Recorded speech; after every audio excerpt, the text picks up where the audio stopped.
I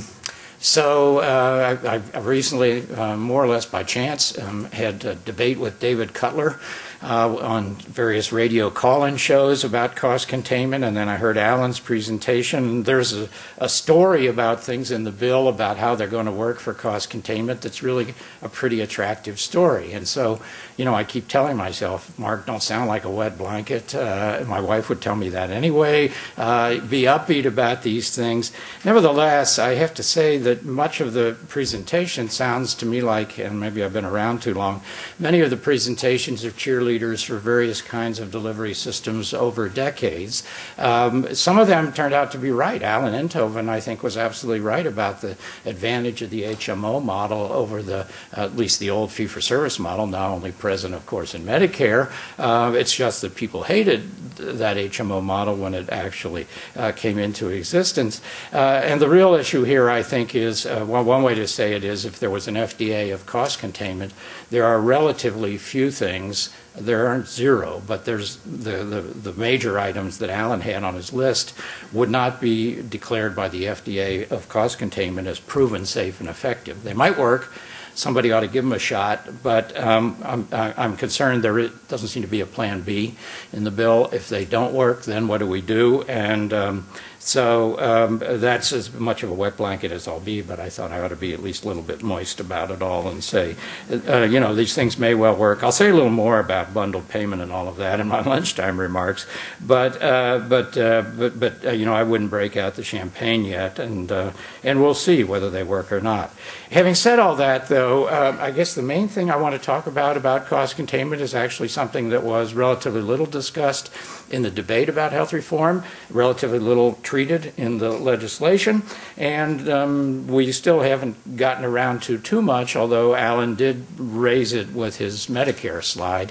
And that goes something like this. I'll make the pedantic point first. You need to make a distinction between the level of cost and the rate of growth of cost, and cost containment usually means to slow the rate of growth of cost, and it usually means to do that for more than a year or two or even 3 or 4 or 5. It means long-term to have a lower rate of growth of spending than we now have. We have run from the beginning of time up to the present with a few fluctuations every now and then, a rate of growth of spending in real terms around 4% annually. With today's inflation, that converts to 6 or 7% rate of growth, where actually the 2008, 2009 numbers are relatively low. And what has been driving costs upward, Alan also mentioned, it's one of the glories of the American health system, which is beneficial but costly new technology.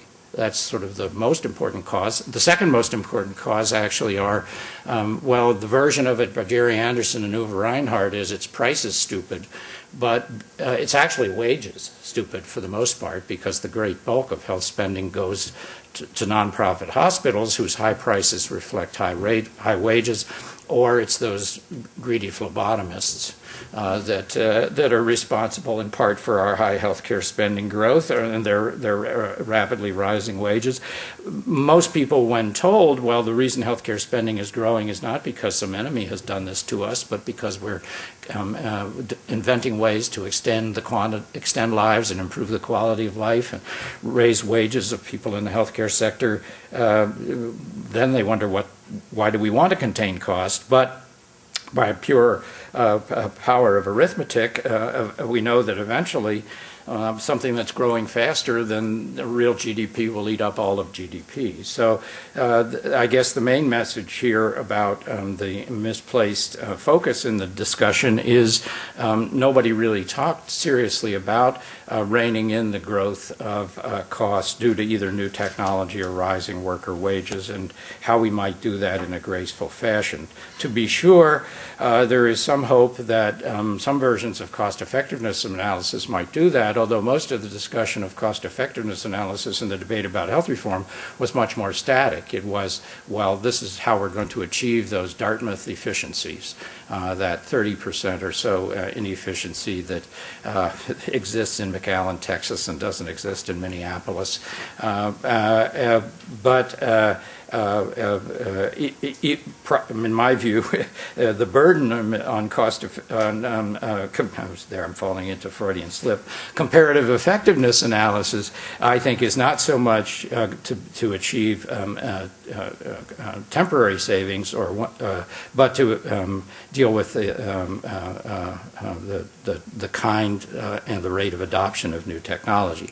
To put it slightly differently, I'm, as well as Alan, a member of the advisory board of the CBO, the Health Economist Advisory Board. And when Peter Orszag took over, he sent out a question asking, how much inefficiency do you think there is in healthcare? My answer was, I don't know, but I'm sure nobody else does either. My answer didn't get averaged in. The average was about 30%.